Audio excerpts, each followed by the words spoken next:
Medyo naiihaan man daw. Hindi ko alam bakit. And may we call the sister of our beautiful debutante, Chris Antoinette Piquet. Agi na kayo maghusay manotin ni sila.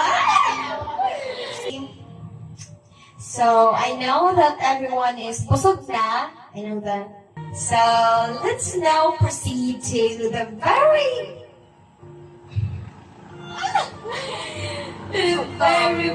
warmful. Give her message. Give some message to your beautiful daughter. That we go now. Yeah.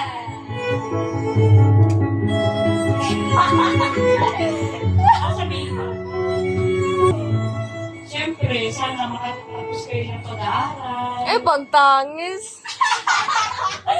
Huwag na kayong mag-BPF or mag-jowa rin dyan na. BF ka.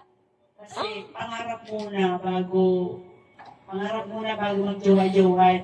Madali lang yan. Basta, pagkatapos na kayo ng college, kailangan magkaroon kayo ng stable job muna bago kayo magkaroon ng boyfriend. Diba? Gayahin niyo si Ivana Alawi.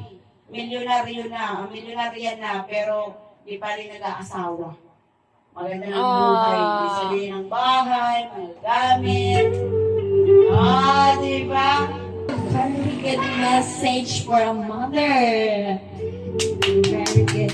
Now, let me call on the sister of Ayesha to give her wonderful message. Let me call on Zoe Piquet. What is your message, we?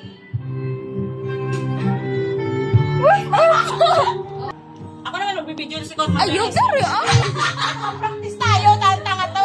Buga mag-gate and birthday. Okay lang yun. Dili lagi ah. Kahit wala kayo.